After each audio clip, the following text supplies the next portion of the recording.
Good evening, everybody. It's Nigel Denby, the menopause dietitian, joining you for our very last in our series of 4 menopause sessions. We are waiting for Dr Zoe Schaedel to join me, and we are talking this week all about menopause weight gain. So great to see so many of you already tuning in, which is fantastic. I'm going to try and wave and let you.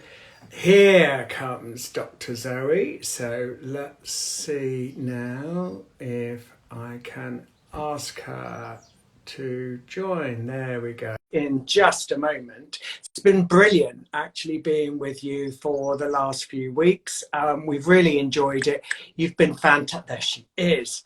You just saying, Zoe, how can it be 4 weeks gone by like that? And just how brilliant the Fit&Well members have been at sending us questions and supporting these chats, which just goes to show, you know, the knowledge, the search for knowledge about menopause continues. I think you and I will be doing this until we can't talk anymore, literally, don't you? Absolutely. Yeah, the We Are Fit&Well community is so welcoming, and that, like you say, there have been so many lovely questions, and it's really been brilliant to have this kind of regular chance to talk about all things menopause. Yeah. But tonight, I get to ask you lots more questions. I need to gird my loins and be ready, I guess. You're going to be grilled now. Nigel, we've been talking, like you say, this is our 4th week in this slot. Yeah. But that you can tell me a little bit more about your experience, because I know you're such an experienced dietitian, and you particularly work in this area, this menopause dietetics area. And can you tell me a little bit more about why has this been something you've did, and what's got you here? Okay, yeah, thank you. So I've been working in menopause for about nearly 25 years now. And it kind of happened by accident initially, in that Nick Panay, who is really, I guess, Mr. Menopause, he's a gynecologist who is really world renowned for his work in menopause and hormone health, wanted a dietitian to join his clinic at Hammersmith and Queen Charlotte's Hospital, and I kind of picked up the challenge. I didn't really know very much about menopause at that stage, but Nick taught me an awful lot, and I just loved it. And I think what it is, I mean, to be brutally honest, you know, if you're being a dietitian, the messages that we have to talk about aren't really that sexy. You know, most people have heard about eating 5 a day. Every time we talk about changing people's diets, I think there's often an idea that we're going to be the food police, and people kind of easily switch off. What I loved was working with women facing perimenopause or menopause. It was a group that was absolutely ready to take charge, take action, put changes into place. And it was just, there is no other group I think I would want to work with, because of that enthusiasm and just the I guess there's something about that 45-year-old woman who knows what she wants, won't take any BS from anybody, has kind of done all the people pleasing bit, and is now ready to do a bit of something for her. And I love that. And then, of course, more recently, what's really put the fire in my belly, I guess, is discovering in lockdown social media. And I'll be really honest, I thought Instagram was just going to be a load of fluff. I really didn't think that it was as serious as it is, and that people were as dedicated and as loyal to finding good information. And I wish I'd done it years ago, because it's totally changed my way of working. And it's wonderful. That's fantastic. And I know from what people have sent in before that what people want to know about is, you know, why is diet and weight such an issue in the menopause to start with? Yeah. But also what can they do about it? And it's also worth saying that it's not always an easy topic, is it? It's something that's tied up with lots of different emotions and feelings for people. And sometimes people find it quite hard. And it's in no way, you know, saying people have to lose weight or they have to look a certain way or be a certain number, but it's the fact that people often experience weight gain at this time and they want to know more about it. So start by telling why it's such an issue for people. If it's certainly, if you are affected by weight around your perimenopause, you're definitely not alone. We know about 75% of women will gain around about 1.5 kilos every year of their perimenopause, and the average total gain is about 10 kilos. Now, if you think about that in old money, that's about a stone and a half. It's a good dress size. And what tends to happen around menopause is that the majority of that weight accumulates around the upper part of the body, the trunk, the back. We often find sort of muffin tops, the spare tire appears.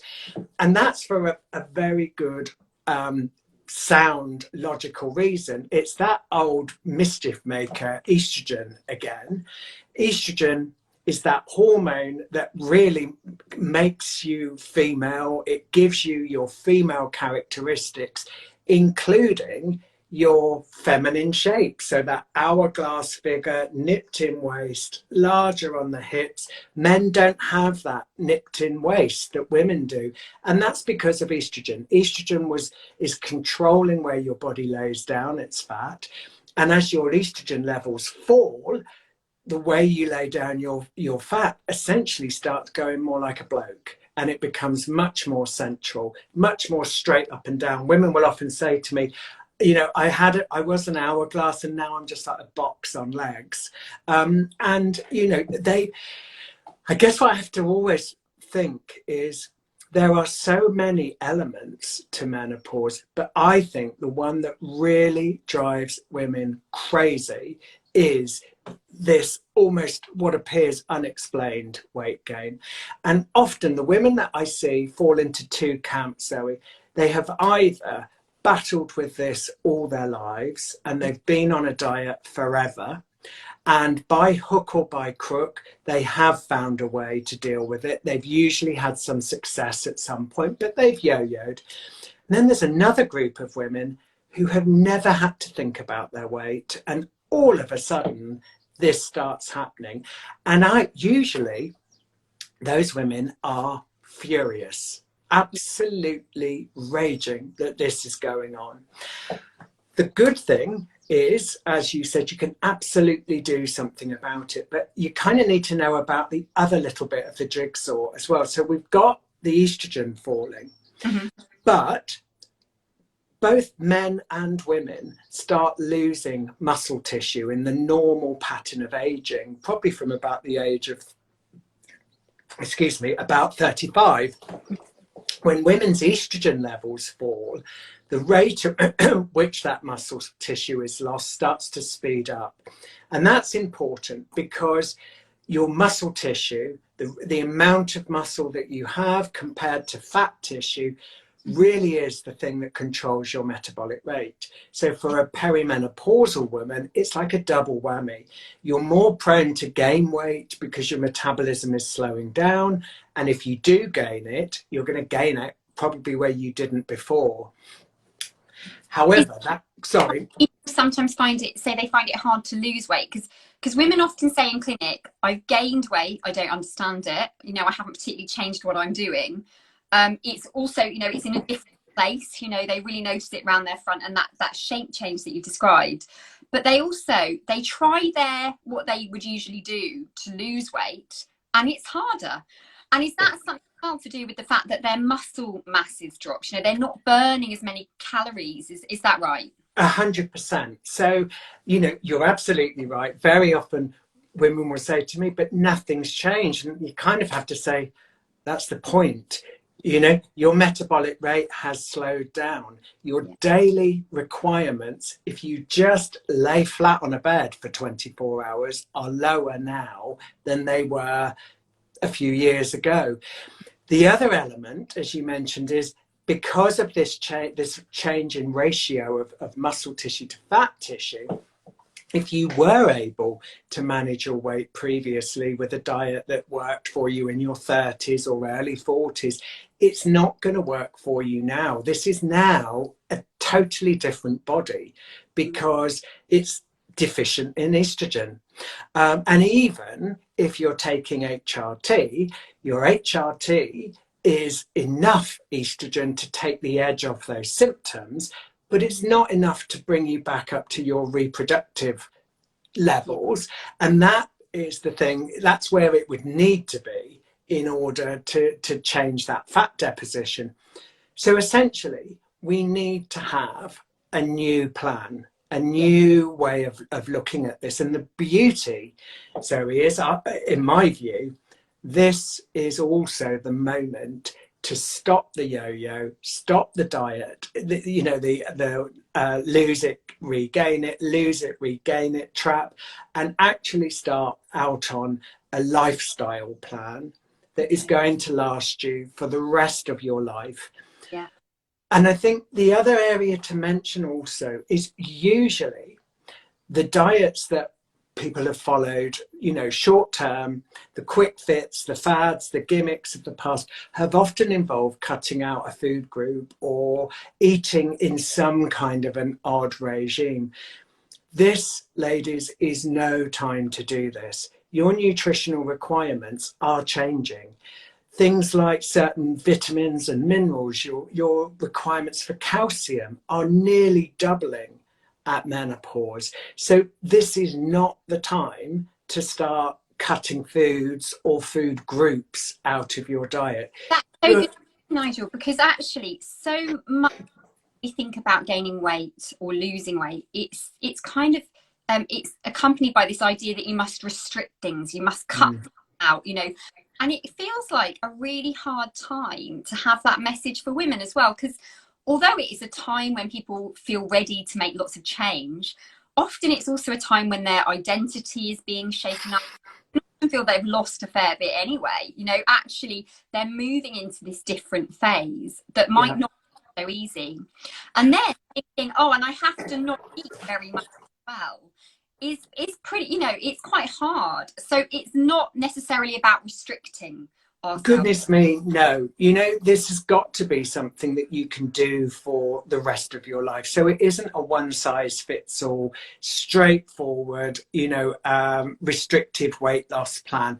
This has to be, in my view, personalized. So each woman has her own plan, really based on what she was doing before, but it's just a wee bit better. Yeah. And also, I think, you know, you're so right that this, although this is often the biggest driver for a woman to seek help, very often I run a program called Back to Basics, which is a 12-week weight management and total menopause lifestyle plan. And what we always do, you know, we only work in groups of about 10. Yeah. And we are always so oversubscribed. And I screen each woman before she comes on the plan, because for me, what she has to do is get her menopause sorted first. So if she comes to me and she's absolutely feeling wretched with symptoms, I need her on her A game to do what I need her to do. And very often I'll be saying, look, actually, I'll usually say, go and talk to Dr. Zoe, get yourself sorted out, get feeling better, and then let's get on with this. Because my way is actually very simple. It's not gimmicky and it's not difficult.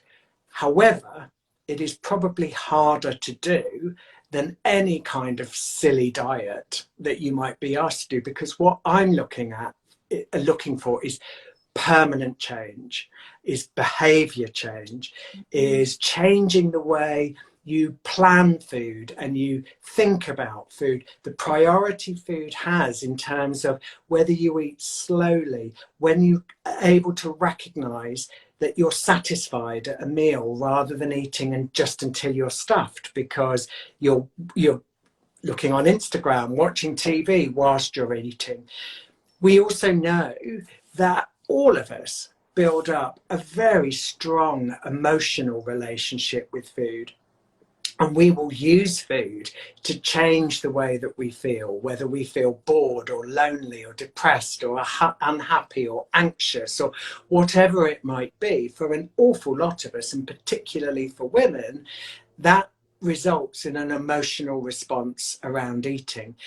And if we're going to make this a permanent change, all of that has to change. It's as I say, it's kind of it's tough. This is not an easy road to take, but my goodness, if you do it and you do it properly with the right support, it can actually be totally life-changing to just break free of the misery. Good. It's a really interesting approach, isn't it? Because what you're not saying is, oh, okay, in the menopause, you need to cut out this, this, and this, do this and this, and then, you know, you're going to be sorted. What you're saying is that actually this is a time when, if you take the time to understand your relationship with food and think about what it does mean to you, what it's doing in your life in terms of that emotional connection. You know, am I really food? Am I just absolutely shattered?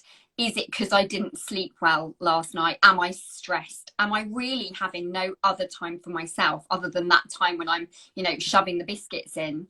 And if you can look at that, then that, and also think about building habits that are going to last life. So I really like the sound of that. So it's trying to understand ourselves more and our relationship with food. Absolutely. But I mean, fundamentally, you know, yes, one has to do all of that. And it's stuff I've had to do on myself. I've worked with literally now thousands of women to develop tools and techniques that just help this process. The reason the Back to Basics program is 12 weeks, we reckon it takes about 12 weeks for a new habit to be formed and just feel like the norm. And that's where we want to get to, is that your lifestyle just becomes what you do. This isn't something that ends like a diet would end. And fundamentally, you are going to need to reduce calories in. So, but again, rather than a one-size-fits-all diet sheet, I look for between a 300 and a 500 calorie deficit every day.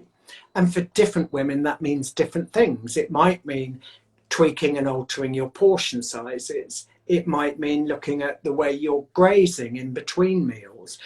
It might be to do with the actual foods that you're eating.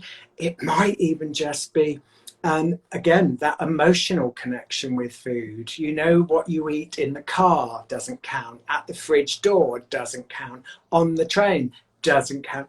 We need to really uncover where are your savings to be made. Also, again, I don't advocate for anybody that you have to be teetotal. But we do know this sort of 45 plus age group is probably one of our biggest consumers of alcohol. And we have to look and see, is that where we could make some savings?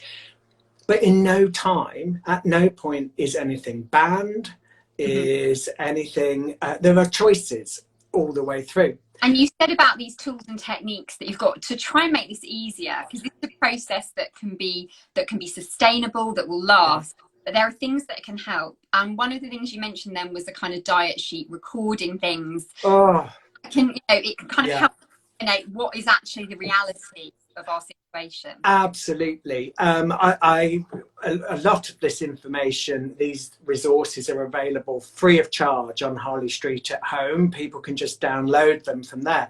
But what you'll find is for me, I think a food and activity diary is a really useful place to start.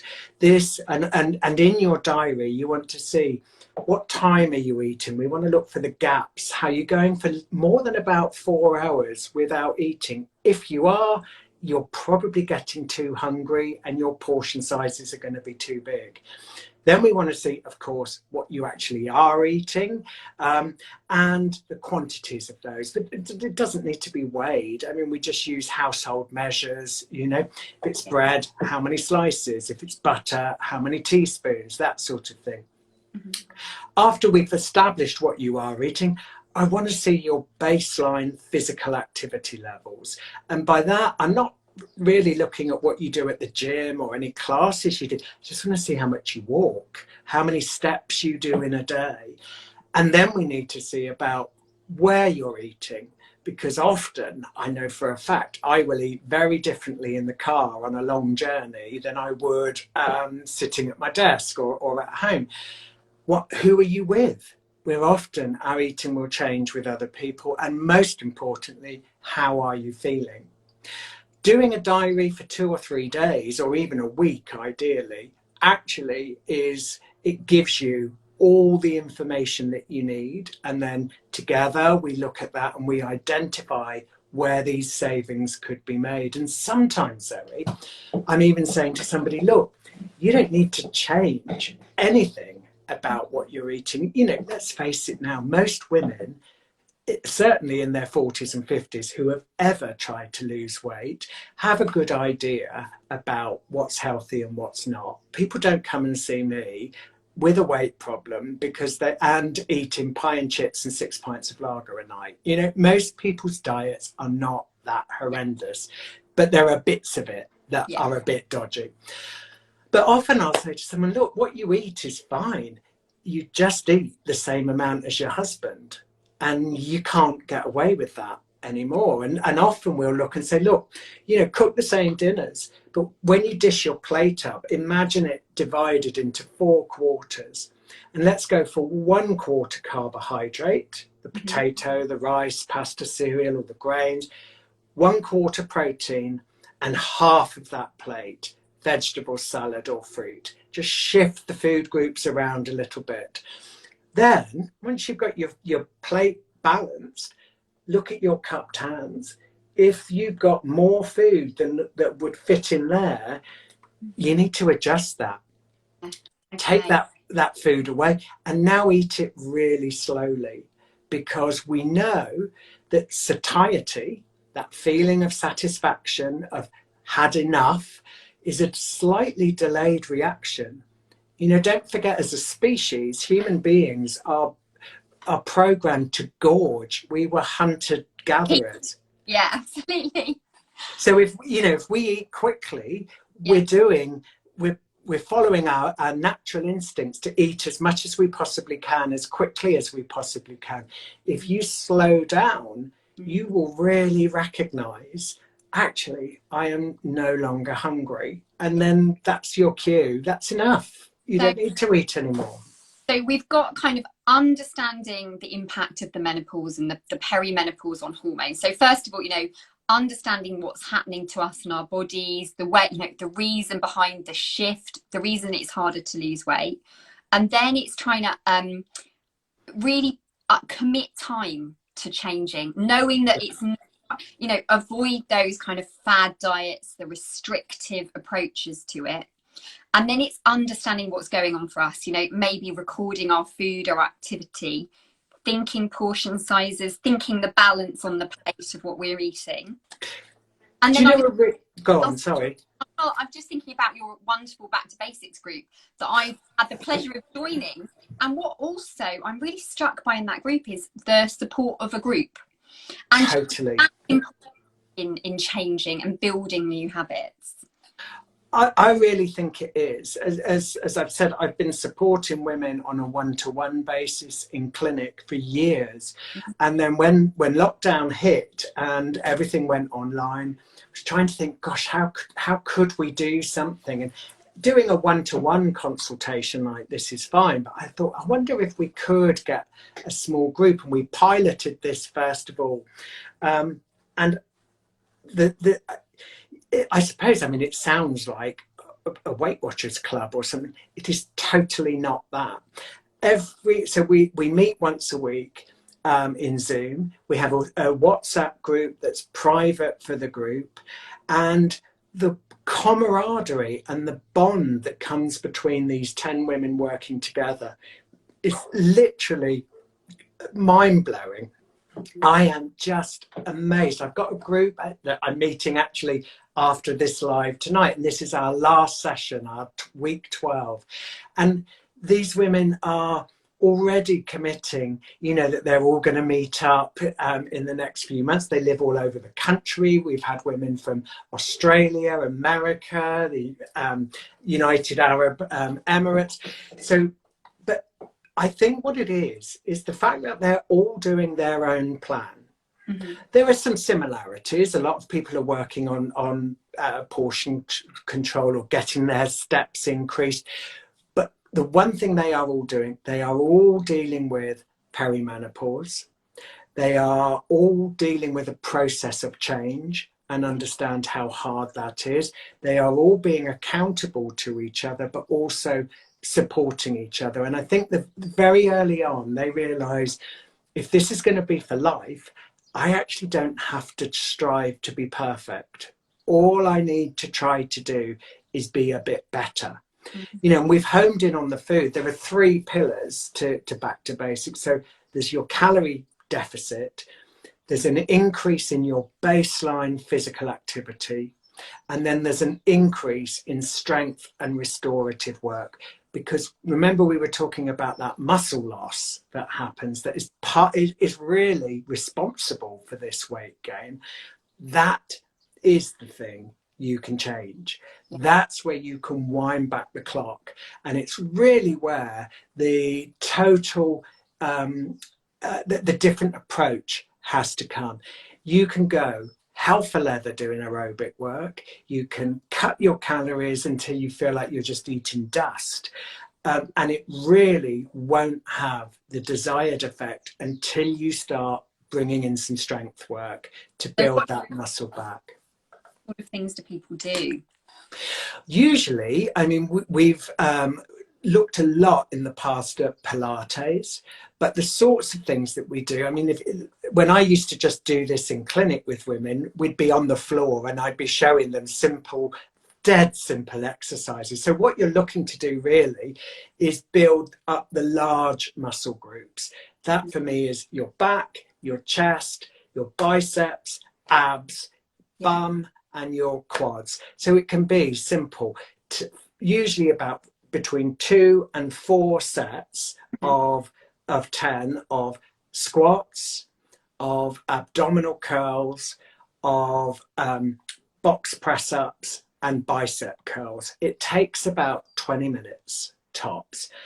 If you do that, and if, let's say, you were about the average on your daily steps of maybe between 4,000 and 5,000, and you get that up to about 8,000 every day, plus you save 300 to 500 calories a day, you will be losing at least anywhere between £0.5 and £2 a week. Yeah. And that is safe, sustainable, healthy weight loss. If you're losing any more than that, you're highly unlikely to be able to keep it off. But of course, across a 12-week program, that means, you know, you can easily be hitting that 1.5 stone.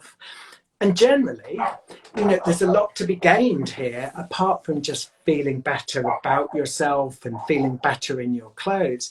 If you are overweight and you lose 10% of your starting weight, your risk of heart disease, diabetes, cancer, strokes, high blood pressure, high cholesterol absolutely plummets. And again, you know, for me, the real area, apart from weight, that I'm really interested in around menopause is the fact that more women die of heart disease post-menopause than anything else. Yeah. So if we can reduce that risk by bringing down weight by about 10%, I mean, that's just amazing. But of course, it's no good doing that on a meal replacement diet. You have got to do that with all your omega-3s, with whole grains, with lots of lovely unsaturated fats, with all the fruits and veggies. And that's why, again, you know, keto or intermittent fasting or Atkins or South Beach just is not appropriate. Ladies, if it's called the diet, please don't do it. The only diet I would ever want you to do is your diet. It's the one that will work. Brilliant, brilliant. And I mean, I think you're right about it being a perfect time to be thinking about our heart health, isn't it? Because we know that when the estrogen drops, our risk of heart disease starts to increase. And then catch up with the men in terms of our risk, we lose that protection. And so of course that's one of the reasons we talk about HRT, is because it can help reduce that risk. But this is the perfect time to be thinking about how can my lifestyle, my diet, my, you know, my really help reduce my risk. And this, you know, I mean, I think we talked about this in the first session, Zoe, you know, if we are all accepting that the 21st century probably means that we are going to live into our 80s and 90s, this is the moment to decide what action are you going to take to determine the quality of those decades ahead of you.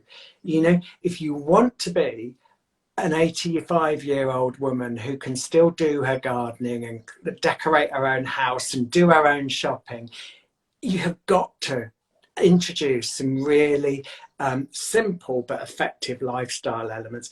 If you don't care whether you're just going to be, you know, a lady who's totally dependent on help to do everything, including go to the loo possibly, you know, then just sit back and let those decades happen to you. But for me, this is all about getting actively involved in choosing the quality of the decades ahead of you. And then it becomes exciting.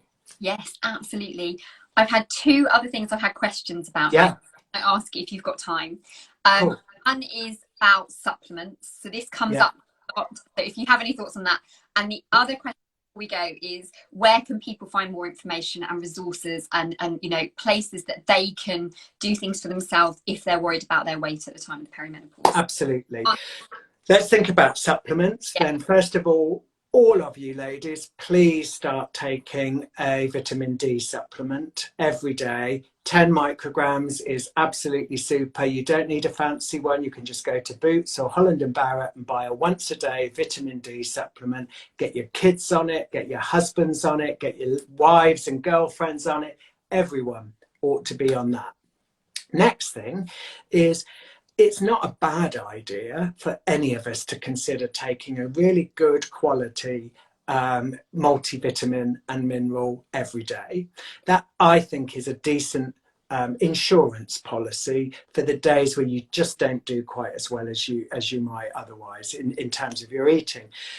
After that, though, Zoe, I always think, well, the only reason then to start taking a supplement is if there's a clinical need, because you have a very high requirement of something, or if because of personal circumstances, personal likes and dislikes, or ethical beliefs, or whatever, there are certain foods that are particularly rich in particular nutrients that you just can't eat. So, for instance, if somebody just loathes eating fish, absolutely take an omega-3.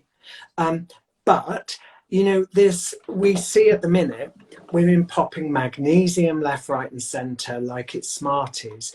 We see, you know, all kinds of trace elements being touted as, you know, and nirvana for menopause. And really the evidence is not there. And whilst most of the time you're not going to do any harm. And I think, you know, I really understand why people want to go or drawn to supplementing their diets in that way, because I think people often feel completely depleted and wrung out. The idea that there are things that they're not getting is, you know, really understandable. But you're right, for most people you can get most things from a really normal diet, not a fancy diet in any way, but just a diet. And I think also for a lot of women might start struggling with a bit of digestive health problems at this stage. And sometimes it's a good opportunity whilst you're doing all your kind of checks and balances on mental health, physical health, maybe think a little bit about your microbiome, the good bacteria in your gut, and you might want to follow a good quality probiotic for about 12 weeks. But other than that, I always think, well, you know, unless, if I was looking at your diet, unless I'm advising you to take something, you probably don't need to. In terms of, you know, getting more information, there's Harley Street at Home, as you know, is kind of our menopause community on Facebook. It's totally free. And there's a wealth of information to download there. And we also have a subgroup in there, which is Harley Street at Home, Back to Basics, Weight Management. And that's purely for weight management. So if you feel that, you know, joining something like my 12-week program is not something you could do, then that's totally free. And what you've got there is lots of recordings of the Back to Basics sessions, loads of resources that you can use.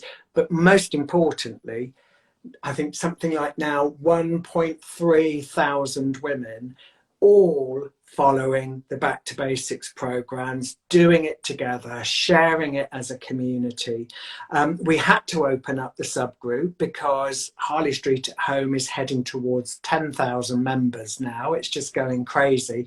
And there are so many queries about HRT and different areas of menopause that we wanted to bring weight management out separately as a little subgroup. So there's masses there for free. And also, I mean, you know, if a lot of people, I did a live this morning with a brilliant fitness instructor, Nikki, and we got lots of questions there. I'm always happy for somebody to message, you know, DM me. On Instagram, you're at Menopause Dietitian. Menopause_dietitian. And again, you know, it's very, very, you're very welcome to do that. Ultimately, I think when you're looking for dietary information, if something sounds too good to be true or a little bit quirky, it probably is. You know, good nutrition is really common sense. I believe that common sense is only common when it's shared. And that's where, you know, having an opportunity to chat away like this is just invaluable. And, you know, I think, really, if you're looking for where things need to change, look within. Try your diary for a few days. You will quickly see things. Good question to ask yourself is, if you've got a daughter of about 12, 13 years of age, do your food diary and then look and think, would I be happy if she was eating this? Yes. And if not, what would you do to make it better? Yeah, brilliant. Nigel, thank you so much for sharing all that with us tonight. I feel like I've learned loads, and I know everybody else would have really appreciated that. That's been fab. Well, thank you, Zoe, and thank you for the last 4 weeks. You know, it's been brilliant. I feel like we have chatted a lot, but I really feel like we've got a brilliant understanding of how each other works around this. And I know I've had so many messages saying, you know, it's a nice combination. So I'm sure we'll be back and do other things. But, you know, the one thing I've really picked up on over these last 4 weeks is just, you know, yes, you're a brilliant doctor. Yes, you really have just such a knowledge about menopause. But, you know, the most important thing in any of this is just you're dead nice. And I think, you know, that actually is the most important thing for you and I to be able to, for somebody to be able to relate to us and think, actually, I could talk to them. And that's the one thing I get from everybody who has come to see you, has just been, you know, I just felt like I could chat away to her and tell her anything. Well, that's the most important thing, because that's how you are going to understand somebody properly, if they can feel comfortable with you, and that's the way to get the best outcome, in my opinion. So that's very nice to hear. Thank you so much. Great. Brilliant. Thanks a million. And thanks everyone for watching us and being with us. Come and see us at Harley Street at home. And of course, if you would like to see us do other things in the future, post up, and I know the guys at We're Fit and Well will get in touch with us and say, come back and do some more. That'd be great. Yeah. All right. Take care, Nigel. Have a You nice too. Lots of love. Bye bye.